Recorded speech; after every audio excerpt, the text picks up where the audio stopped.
చూశారు కదా, ఇక మ్యాగ్నేట్ చేసుకున్న చికెన్ అంతా కలిపి పెట్టుకున్న కారం, ఉప్పు, పసుపు, అల్లం వెల్లిగడ్డ, ధనియాల పొడి అన్నీ కలిపి పెట్టుకున్న పొడి. ఇక్కడైతే ఇక ధనియాల పొడి, బిర్యానీ ఆకు, పసుపు, ఉప్పు, ఎల్లిపాయలు కొన్ని, ఎందుకంటే టేస్ట్ కోసము, పచ్చిమిర్చి, అల్లం వెల్లిగడ్డ పేస్టు, ఇక మసాలా. ఇందులో అయితే మసాలా ఉంది కొంచెం, అందులో కూడా వేసినాను. ఇంకా కారము, నూనె, ఉల్లిపాయలు, టమాటాలు. ఈ టమాటాలు ఎందుకంటే జ్యూస్ రావడానికి కొన్ని టమాటాలు వేసుకోవాలి మనం. ఫ్రైకి అయితే అవసరం లేదు, ఫ్రై చేసుకుంటే టమాటాలు అవసరం లేదు. జ్యూస్ రావడానికి అయితే టమాటాలు మిక్సీ పట్టి పోసుకోవచ్చు. మామూలుగా టమాటాలు కట్ చేసి 4 టమాటాలు కట్ చేసి వేసుకోవచ్చు. నేనైతే ఒక 3 టమాటాలు అయితే వేసేసినాను, 3-4. కొబ్బరి పొడి, ఇక నిమ్మకాయ అయితే కంపల్సరీ పిండుకోవాలి. నిమ్మకాయ, పెరుగు ఇవైతే కంపల్సరీ మ్యాగ్నెట్కి అయితే పట్టించాలి. ఇప్పుడైతే స్టవ్ వెలిగించుకొని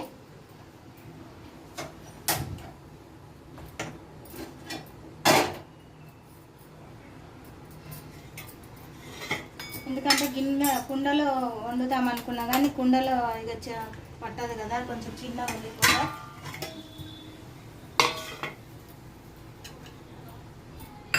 ఇప్పుడైతే అన్నీ ఒకటొకటి వేసేస్తాను. First oil పోసేసుకుంటా. ఆయిల్ అయితే చాలా తక్కువ పడుతుంది. నేను అంతా ఫుల్ లెంత్ వీడియోలో, షార్ట్ వీడియోలో ఉంటుంది.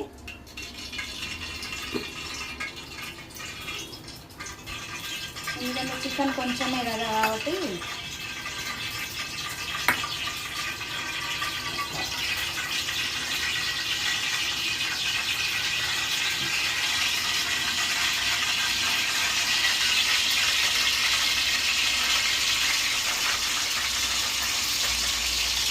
అన్ని మసాలాలు ఇవి.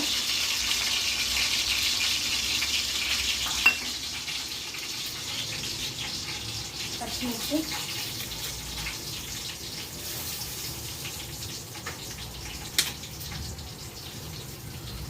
ఉల్లిపాయలు,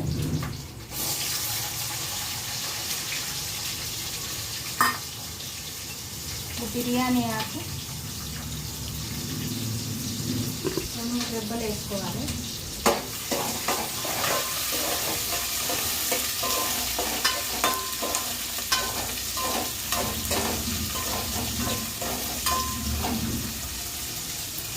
కొద్దిగా అల్లం వెల్లిగడ్డ పేస్ట్,